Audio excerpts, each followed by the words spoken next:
Good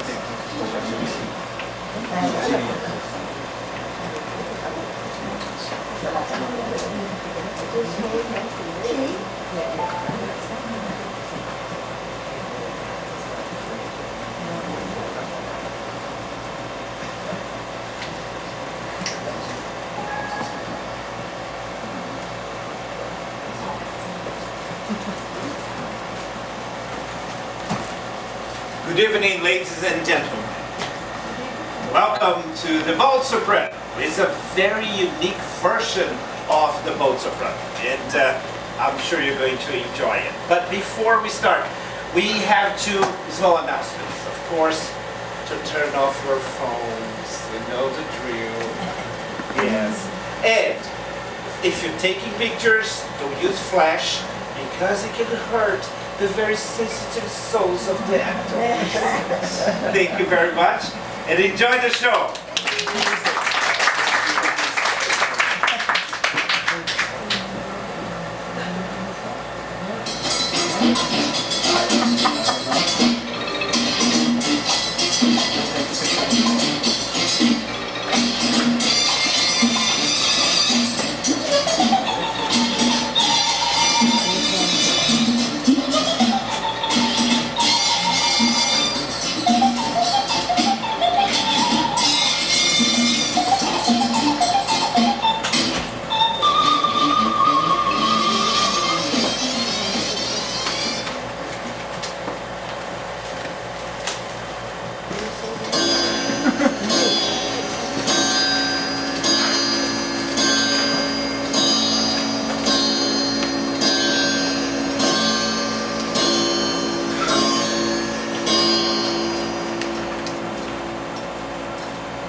It's 9 o'clock. We've drunk the soup, eaten the fish and chips, and the English salad. The children have drunk English water. We've eaten well this evening. That's because we live in the suburbs of London, and because our name is Smith.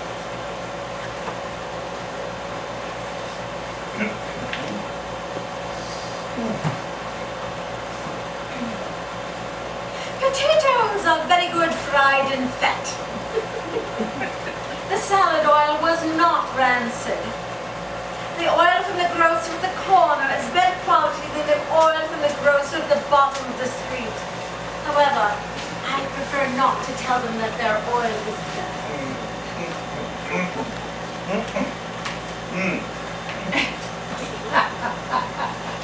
Mary did the potatoes very well this evening. The last time she did not do them well. I do not like them when they are well done.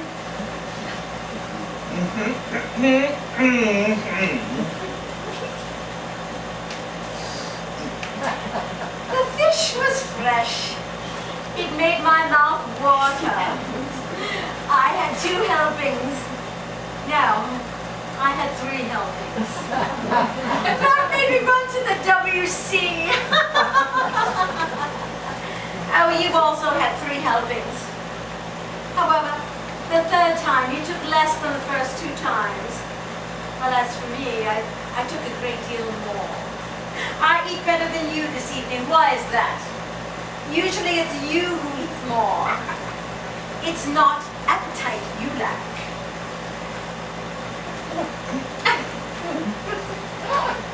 But still, the soup was perhaps a little too soft. It was saltier than you.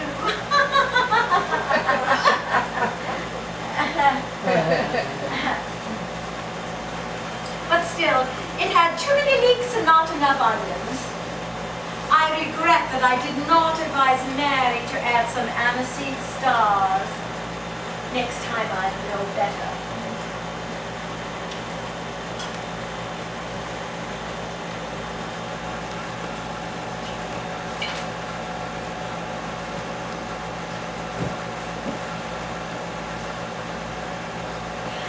yogurt is excellent for the stomach, the kidneys, the liver, the appendicitis, and the apotheosis. It was Dr. Mackenzie King who told me that. He's the one who takes care of the children of the neighbors, the Johns. He's a good doctor. One can trust him. He never prescribes any medicine he has not tried out on himself first. Before operating on Parker, he had his own liver operated on first, although he was not the least bit ill. But how does it happen that the doctor pulled through and Parker died? Well, because it was successful in the doctor's case, but it was not in Parker's. Then Mackenzie is not a good doctor. The surgery should have succeeded on both of them, or both should have died. Why? A conscientious doctor dies with his patient if they cannot get well together. It's like the captain in his ship. The captain goes to the briny tip with his ship. He never survives alone. You cannot compare a patient with a ship. Oh, why not? The ship has its diseases too. Moreover, your doctor is as hale as a ship. That's another reason he should have perished with his patient. I never thought of that. Well, perhaps it's true. And what conclusion do you draw from this? All the patients are quacks, and the doctors are quacks too. Only the Royal Navy is honest in England. But not sailors. Naturally.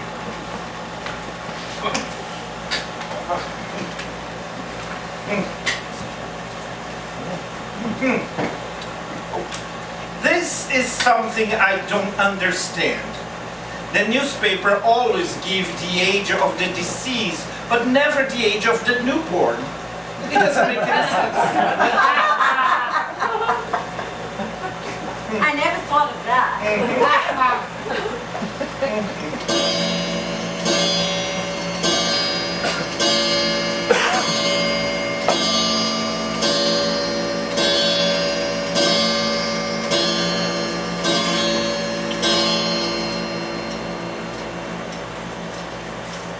The newspaper says that Bob Watson died. Oh my God, the poor man! When did he die? Why do you pretend to be astonished? You remember that he has been dead for 2 years. Surely you remember that we went to his funeral a year and a half ago. Oh yes, of course. I do remember. I remembered it right away. I don't know why you are so surprised to see it in the paper. Oh, it wasn't in the paper. He has been dead for 3 years. I remember through an association of ideas. What a pity. He was so well preserved.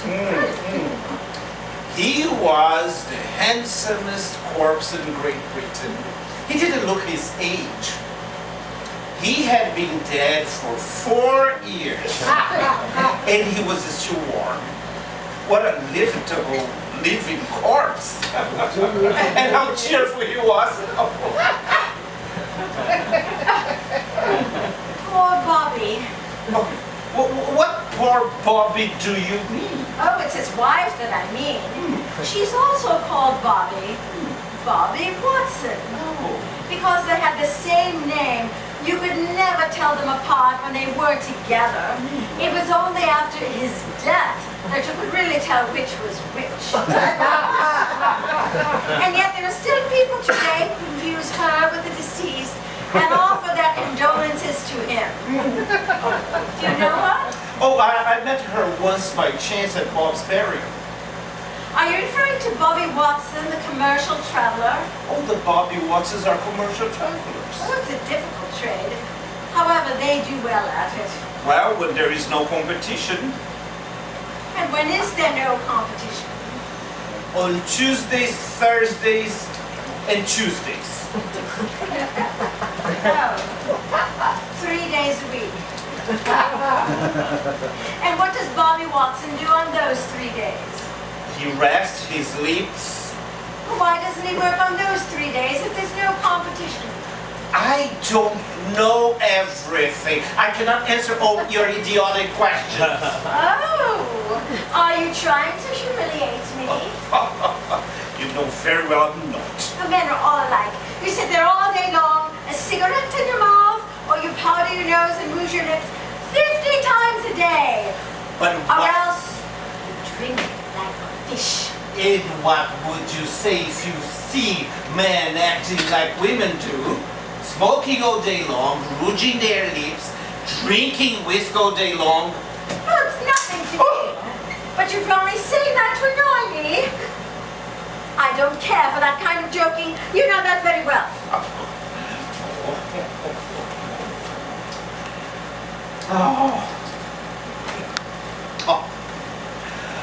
Oh, my ducky daddles.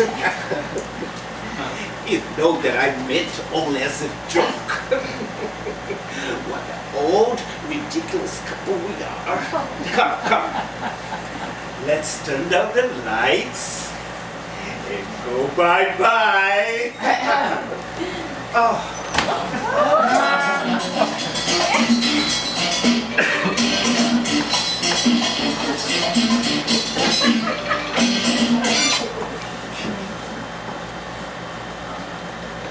I'm the maid.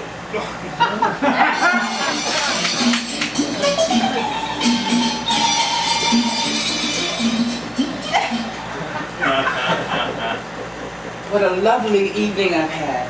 I went to the cinema with a man, and I've seen a film with some women. After the cinema, we went to drink some brandy and milk, and then read the newspaper. I hope that you spent a pleasant afternoon, that you went to the cinema with a man, and that you drank some brandy and milk. And the newspaper. Mr. and Mrs. Martin, your guests are downstairs. They didn't bother to come in by themselves. They are waiting for me. They were supposed to have dinner with you. Oh yes, we were expecting them, and we were hungry. When they didn't make an appearance, we were going to start dinner without them. We've had nothing to eat all day. You should not have gone out. But it was you who gave me permission. But it was not on purpose.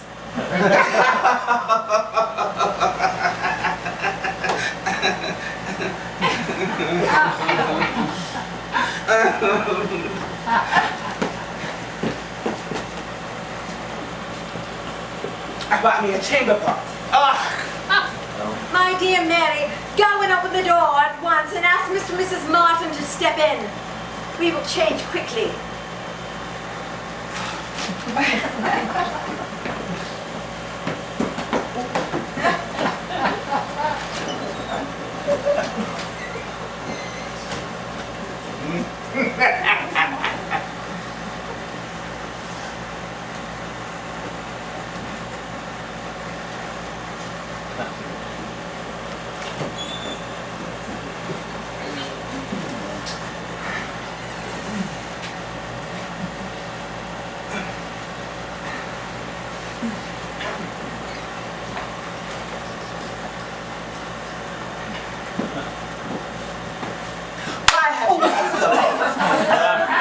You are not very polite. People should be punctual. Do you understand?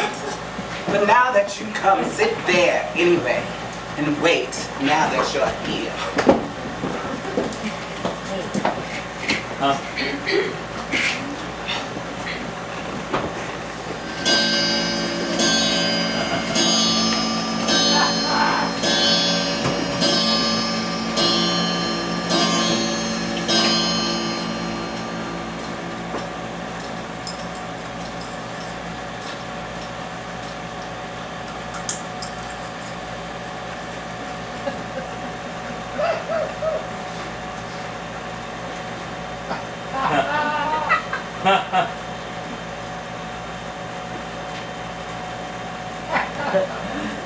Excuse me, madam, but it seems to me, unless I am mistaken, that I met you somewhere before.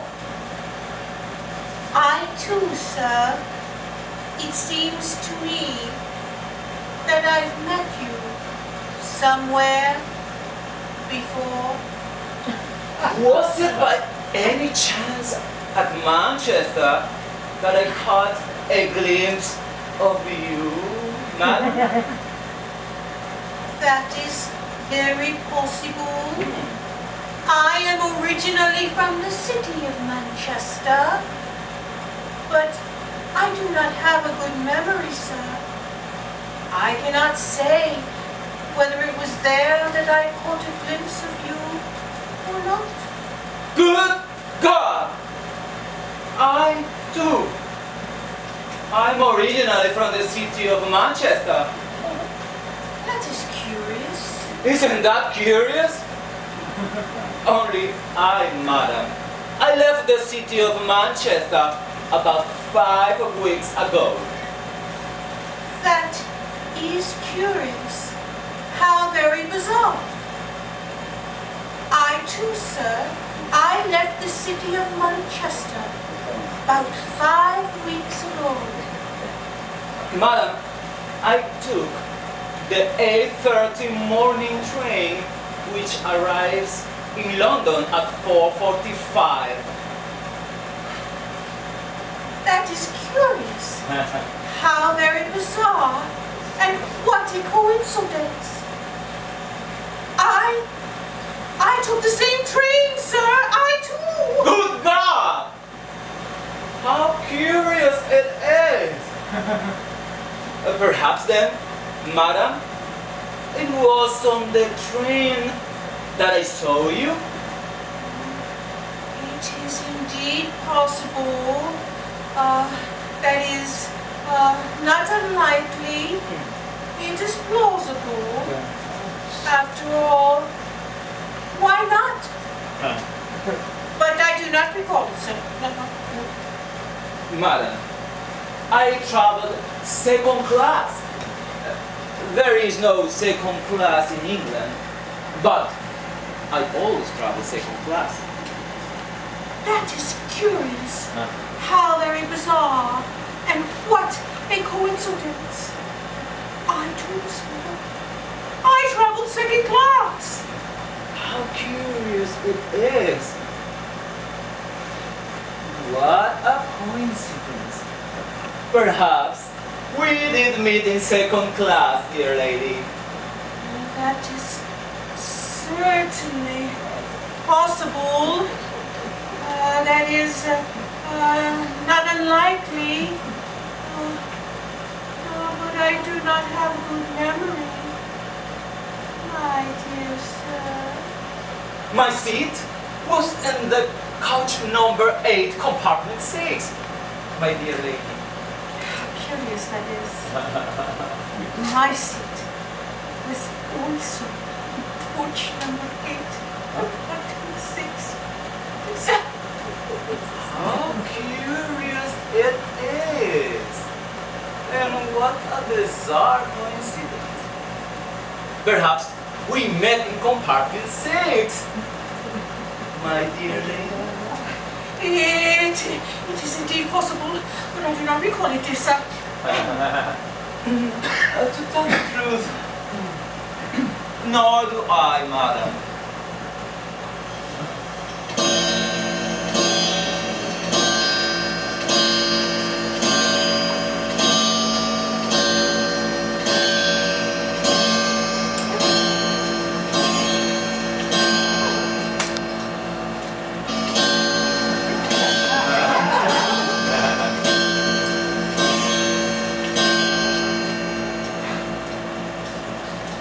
Since coming to London, I have resided in Bromfield Street, my dear lady. Oh, how curious that is. How bizarre. I too, since coming to London, I have resided in Bromfield Street, my dear sir. How curious it is! What a coincidence! Well then, perhaps it was Bromfield Street we will have seen each other before, my dear lady. How curious that is. How bizarre. But I do not recall it, dear sir. I reside at number 19, my dear lady. How curious that is. I also reside in number 19, dear sir. Well then. Perhaps we have seen each other in that house, dear lady. It is indeed possible, but I do not recall it, dear sir. My flat is on the 5th floor. Number 8, my dear lady. How curious that is. How bizarre. Good Lord. I too reside on the 5th floor in flat number 18, sir. How curious it is. How curious it is. How curious it is, and what a coincidence. You know, in my bedroom there is a bed, and it is covered with a green eiderdown. This bed in this green eiderdown is at the end of the corridor between the WC and bookcase, my dear lady. What a coincidence. Good Lord, what a coincidence. My bedroom too has a bed with a green eiderdown and is at the end of the corridor between the WC, dear sir, and the bookcase. How bizarre. Curious. Strange. Then, dear lady, I believe we live in the same room. We sleep in the same bed. Perhaps it is there that we have met. How curious it is, good Lord. And what a coincidence. Perhaps it is indeed possible that we have met there, and perhaps even last night. But I don't recall it. I have a little girl, my little daughter. She lives with me now. She's 2 years old, and she has a white eye and a red eye. She is very pretty, and her name is Alice, dear lady. What a coincidence. Good Lord, what a coincidence. I too have a little girl, has a white eye and a red eye, and she is 2 years old, and she's very pretty. And her name is Alice too, dear sir. How curious it is! And what a coincidence! And bizarre. Perhaps they are the same, dear lady. Oh, it is indeed possible. Dear sir.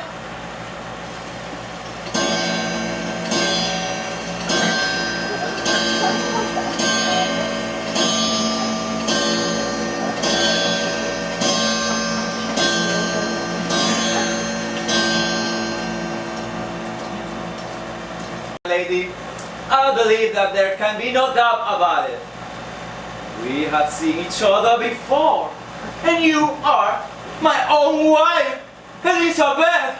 I have found you again. Donald! It is you! Darling!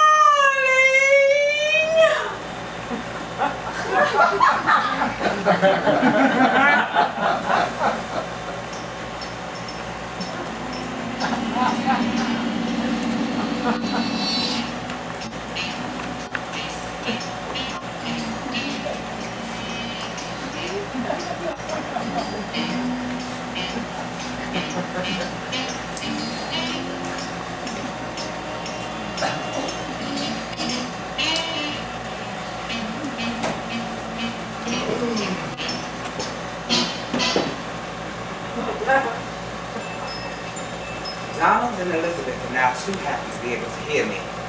Therefore, I can let you in on a little secret. Donald is not Donald. And Elizabeth is not Elizabeth. And there is the proof.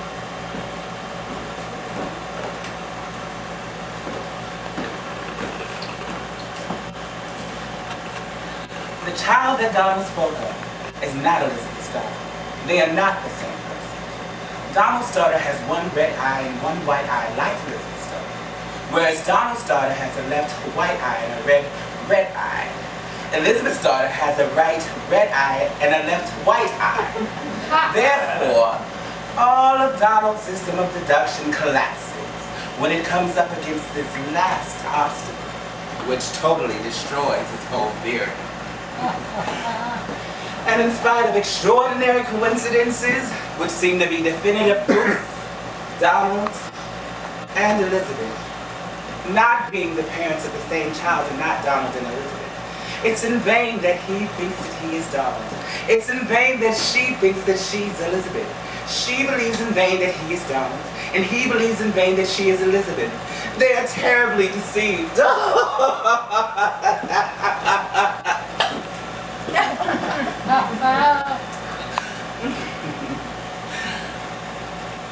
But who is the real Donald? Who is the real Elizabeth? Who has any interest in prolonging this confusion? I don't know. Let's not try it. Let's leave things as they are.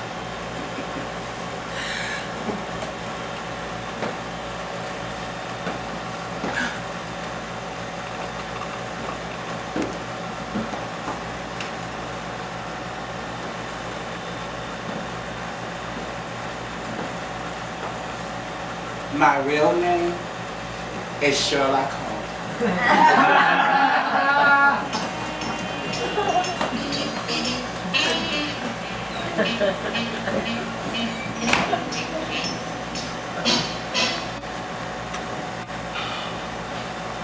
Darling. Oh, darling, please, let's forget all that has not passed between us. And now that we have found each other again, please, let's try not to lose each other anymore. And let's, as before. Yes, darling.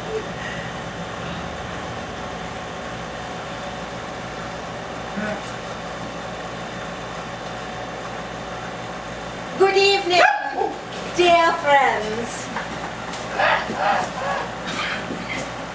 Please forgive us for having made you wait so long. We thought that we should extend you the courtesy to which you are entitled. And as soon as we learned that you've been kind enough to come and see us without prior notice, we hurried to change for the occasion.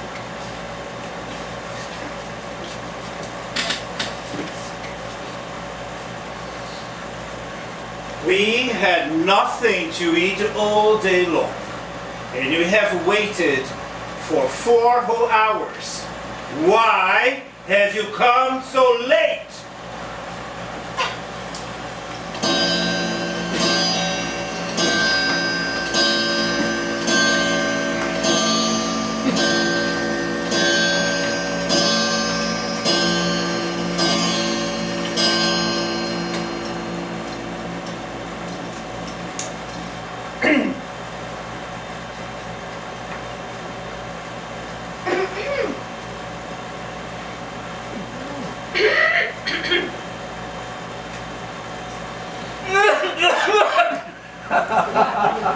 Oh, most definitely. We all have colds. Nevertheless, it's not chill in here. There's no draft. Oh no, fortunately.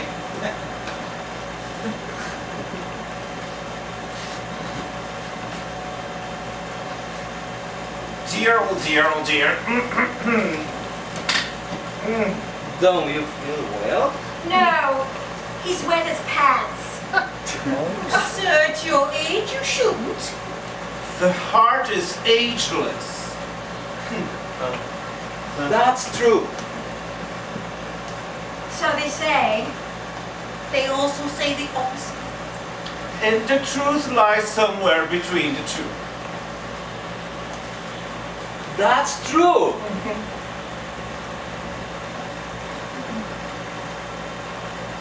Since you travel so much, you must have many interesting things to tell us. dear, please tell us what you have seen today. Scarcely worth the trouble. For no one would believe me. We are not going to question your sincerity. You will offend us if you think that. You will offend them dear if you think that. Well, today I witnessed something extraordinary. Something really incredible. Tell us quickly, my dear. That is going to be amusing. At last. Well, today, when I went to buy some vegetables, I was shopping. And the vegetables are becoming dearer and dearer. Where is this all going to end? Oh, my dear, you should not interrupt. That's very rude. In the street!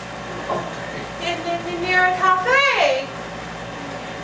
I saw a man properly dressed, about 50 years old, or maybe not even that. What? Who what? Oh, my dear, you're disgusting. You should not interrupt. My dear, it is you who interrupted first, you boor. Oh, hush. Oh, what was the man doing? Well, he was bent down on one knee. He was bent over. Yes, yes, he was bent over. That's not possible. Yes, yes, yes, he was bent over. And I went near him to see what he was doing. And? He had tied his shoelace, which had become undone. Fantastic. Fantastic. Fantastic. If someone else had told me, I would not believe it. Why not? Why not? One sees things even more extraordinary every day when one walks around. For instance, today, in the underground, I myself saw a man quietly sitting on a seat, reading his newspaper. What a character. And maybe it was the same man. Oh, my goodness, someone is ringing. There must be someone there. I'll go and see.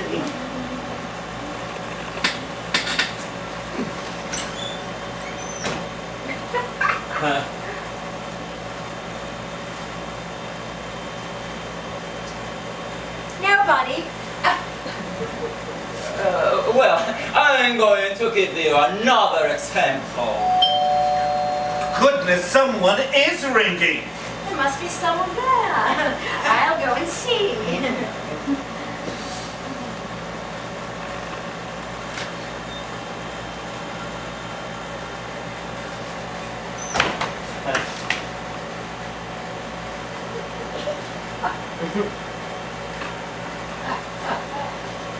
No one.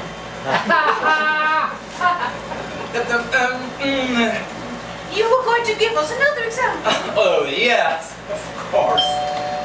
Goodness, someone is ringing. I'm not going to answer the door again. Yes, but there must be someone there. The first time there was no one. The second time there was no one. Why do you think there's someone there now? Because someone has just rung. That's no reason. What? When one hears the doorbell ring, that means someone is ringing to have the door opened. Not always. You've just seen otherwise. In most cases, yes. As for me, I always ring the doorbell to be intimate, and I think everybody does the same. So every time one hears a doorbell rings because there is someone there.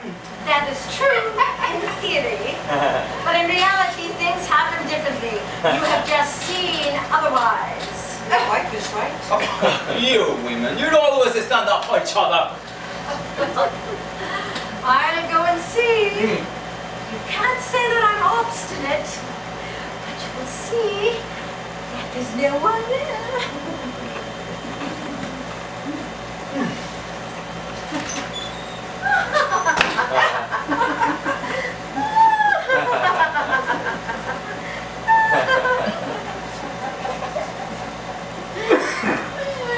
You see? There's no one there. Oh, these men who always think they're right and who are always wrong. My goodness! Someone is ringing. There must be someone there. Don't send me to open the door again.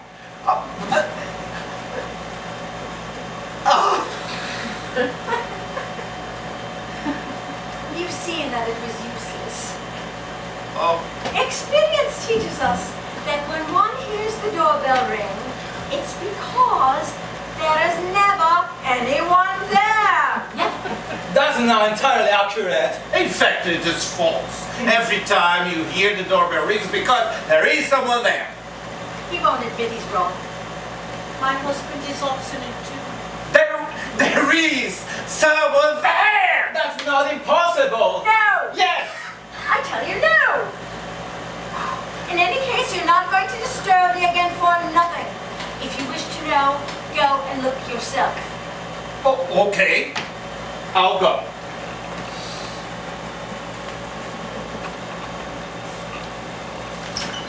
Oh!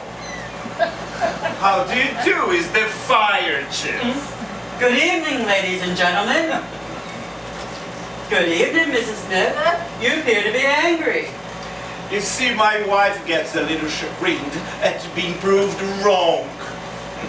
There's been an argument between Mr. Smith, Mrs. Smith, Mr. Fire Chief. This is no business of yours. Oh. I beg you not to involve outsiders in our family arguments.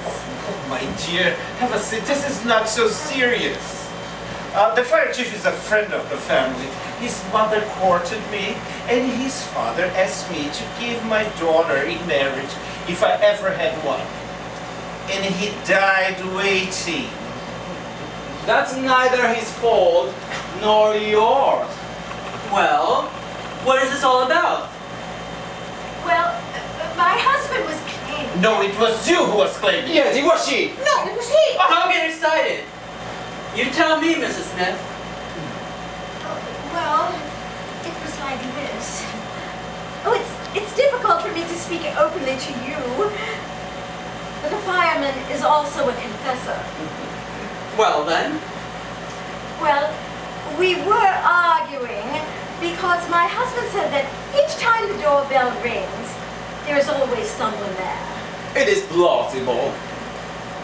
And I was saying that each time the doorbell rings, there is never anyone there.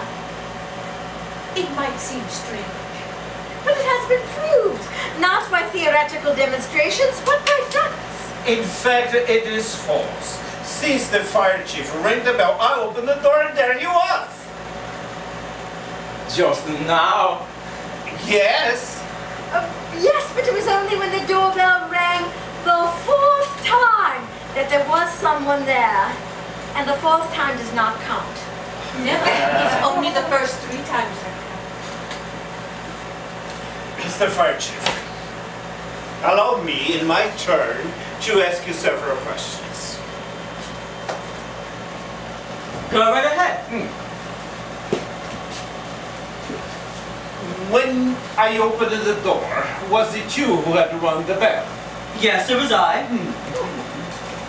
And you rang the bell, and you were at the door, and you rang the bell in order to be admitted. I don't deny it. You see, I was right. Every time one hears the doorbell ring is because there is someone there. You cannot say the fire chief is not someone. Certainly not. I repeat to you that I was speaking of only the first 3 times, since the 4th time does not count. And when the doorbell rang the first time, was it you? No, it was not I. You see, the doorbell rang and there was no one there. Perhaps was someone else? Were you there for a long time? 3/4 of an hour. And you saw no one? No one. I am sure of that. And when you heard the doorbell ring the second time, was it you? Yes, I heard it the second time, but it was not I either. And there was still no one there. Victory! I was right. Not so fast. What were you doing there? Nothing. I was just standing there. I was thinking of many things. But the 3rd time, it was not you who ran? Yes, it was I. But when the door was open, there was nobody inside. That's because I had hidden myself as a joke. Don't make jokes, Mr. Fire Chief. This business is too sad. In short, we still don't know whether when the doorbell rings, is someone there or not. Never anyone. Always someone. I am going to reconcile you. You both are partly right. When the doorbell rings, sometimes there's someone. Other times is no one. This seems illogical to me. I think so too. Life is very simple, really. Go on and kiss each other. We just kissed each other a little while ago. They will kiss each other tomorrow. They have plenty of time. Mr. Fire Chief, since you have helped us settle this, please make yourself comfortable. Take off your helmet and sit down for a moment. Excuse me, but I can't stay long. I would like to remove my helmet, but I haven't time to sit down. I must admit, I have come to see you for another reason. I'm on official business. What can we do for you, Mr. Fire Chief? I must beg you to excuse my indiscretion. You don't mind? In front of that? Say whatever you like. We are old friends. They tell us everything. Speak! Well, is there a fire here? Oh, why do you ask us that? It's because, pardon me, I have orders to extinguish all the fires in the city.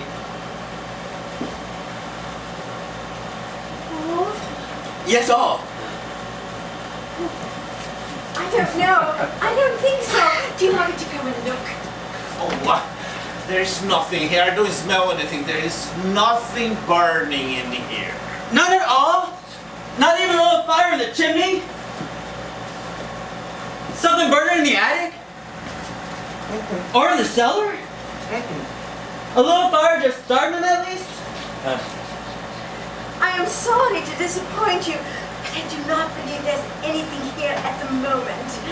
I promise I will notify you the moment we do have something. Please don't forget. It would be a big help. I promise.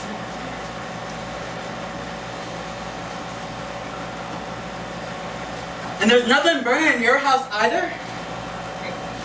No, unfortunately. Things aren't going well just now, Mr. Fire Chief. Very poorly. There's been almost nothing. A few trifles, a chimney, a barn. Nothing important. It doesn't bring in much. And since there are no returns, the profit and output are very meager. Times are bad. It's the same all over. It is bad with agriculture and business as it is with fires. Nothing is prospering. No wheat, no fires. No floods either. But there is some sugar. Oh, because that is important. It's harder in the case of fires. The tariffs are too high. All the same, there's been an occasional asphyxiation by gas, but that's unusual too. For instance, a young woman had asphyxiated herself last week. She had left the gas on. Had she forgotten it? No, but she thought it was her comb. Oh, those confusions are always dangerous. Did you go to see the match dealer? There's nothing doing there. He's insured against fires. Why don't go see the vicar of Wakefield and use my name? I don't have the right to extinguish clergymen's fires. The bishop would get angry. Besides, they extinguish their fires themselves, or else they have them put out by vestal virgins. Mr. Fire Chief, since you are not too pressed, stay a little while longer. You'd be doing us a favor. Shall I tell you some stories? Oh, how charming of you. Yes, stories, yes! And the best of the fire chief's stories are they all based in reality. They're all true. They're all based in experience. I speak from my own experience. Truth. Nothing but the truth. No fiction. That's right. Truth is never found in books, only in life. Begin! To begin, Quiet, he's beginning. Excuse me. Don't look at me that way. You embarrass me. You know that I'm shy. Isn't he charming? I am going to try to begin anyhow. But promise me you won't listen. But if we don't listen, how are we going to hear you? I didn't think of that. I told you he's just a boy. oh, the sweet child. Cheer up. Well then.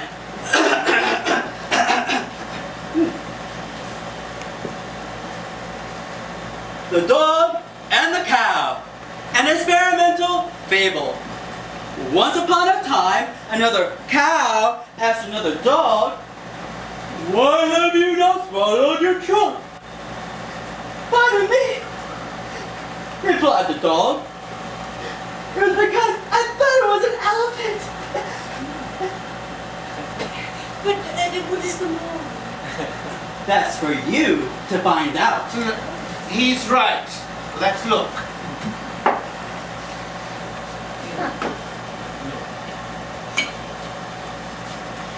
Tell us another.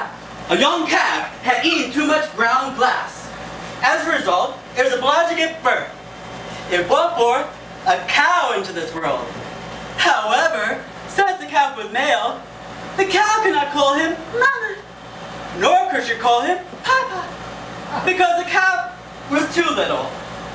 The calf was then obliged to get married, and the office registry carried out all the details completely a la mode. A la mode de Cain. Like tribes. You've heard that one? It wasn't all the papers. That happened not too far from ours. I'll tell you another. The cock. Once upon a time, a cock wished to play the dog, but he had no luck because everyone recognized him right away. On the other hand, the dog that wished to play the cock was never recognized. I'll tell you what. It's called The Snake and the Fox. Once upon a time, a snake came to a fox and said, "I think I know you." And the fox replied, "Me too." And the snake said, "Give me your money." And the fox said, "A fox doesn't give money." And he jumped into a ravine full of strawberries and chicken honey. But the snake was there, waiting for him with a Mephistophelian laugh. And the fox pulled out his knife and said, "I'm going to teach you a lesson how to live." And he turned his back into a flight. But the snake was faster, and with a well-chosen blow of his fist, broke the forehead of the fox into 1,000 pieces while he was screaming, "No, no, 4 times no! I am not your daughter."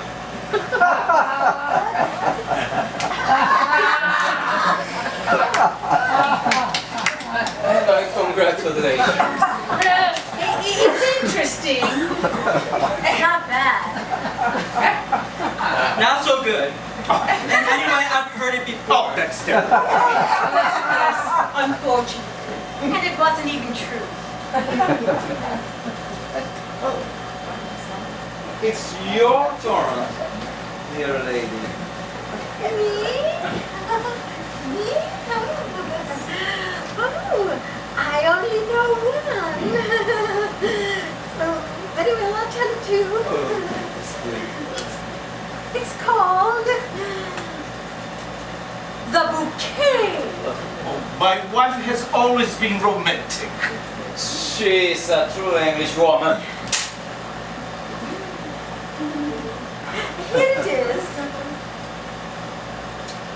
Once upon a time, a fiancé gave a bouquet of flowers to his fiancée, who said, "Thanks." But before she had said thanks, he, without saying a single word, took back the flowers he had given her in order to teach her a good lesson. And he said, "I take them back." He said, "Goodbye." And he took them back and went off in all directions. Oh! Charming. That's charming. Mr. Smith, you have a wife for whom the whole world is jealous. Yes, it's true. My wife is intelligence personified. She's even more intelligent than I. She's even more feminine than I am. Everybody says so. Mr. Fire Chief, tell us another. Oh no, it's too late. Tell us one anyway. I'm too tired. Are you going to do us a favor? I beg you. No! You have a heart of ice. We are sitting on our goals. We implore you. But I don't know whether I'll be able to. I'm on official business. Depends on what time it is. We don't have the time here. But the clock. Oh, it runs badly. It runs contradictory. It always shows the opposite of what the hour really is.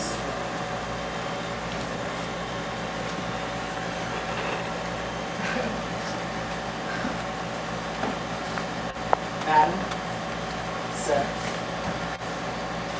What do you want? What do you come in here for? I hope you'll excuse me, madam, sir, and these ladies and gentlemen too. I would like to tell you a story myself. What is she saying? I believe that our friend's maid is going crazy. She wants to tell us a story too. Who does she think she is? Why are you butting in? Mary, this is really uncalled for. Oh, but is she incredible? And you? Incredible! Here? You know each other? And how? I'm so glad to see you again. At last.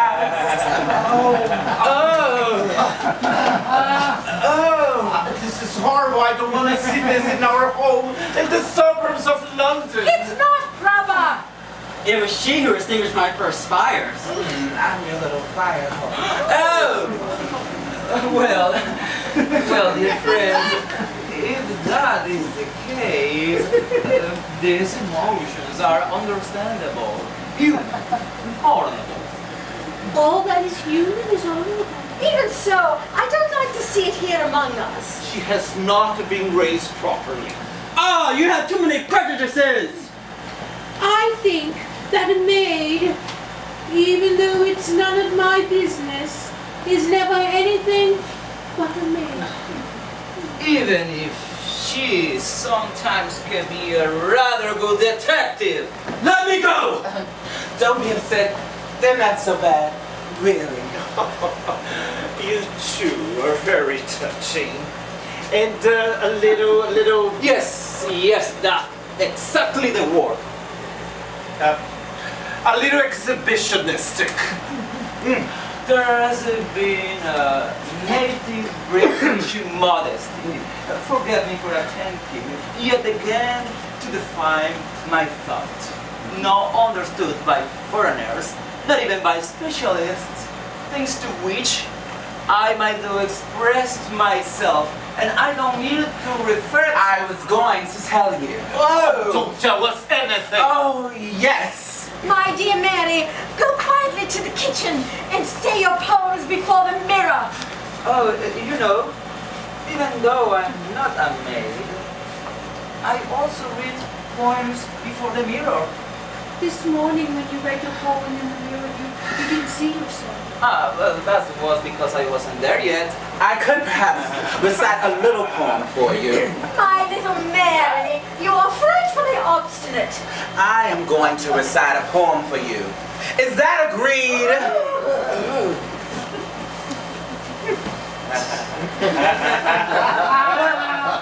It's a poem entitled The Fire, in honor of the fight.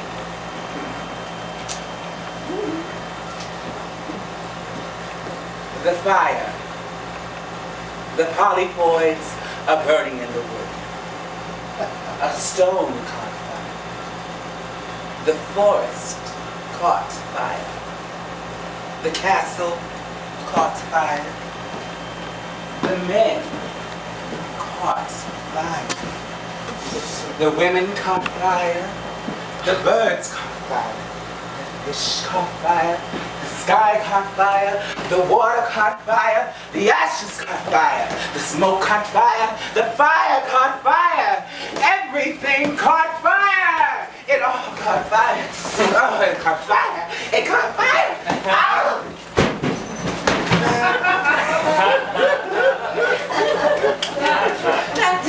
That sent chills up my spine. And yet, there is certain warmth in those lines.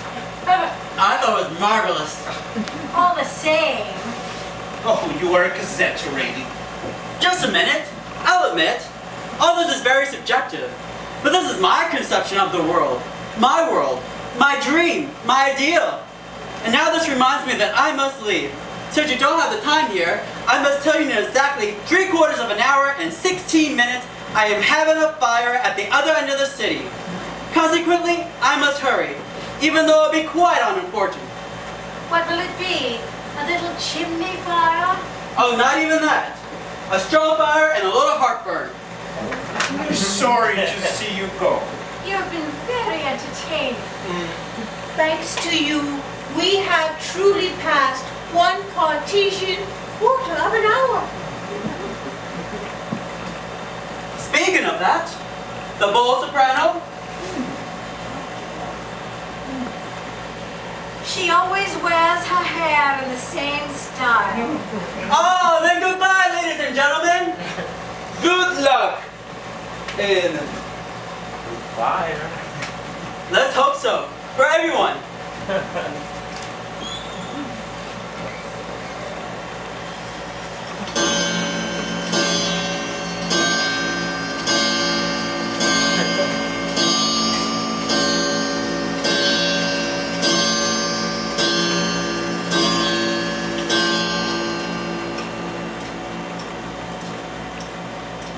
In real life, one must look out of the window.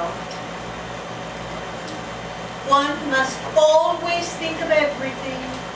When I'm in the country, I like the solitude and the quiet. But you are not old enough yet for that. When I say yes, it's only a matter of speaking. Charity begins at home. You take a circle and you caress it, and it will become vicious. I don't know enough Spanish to make myself understood.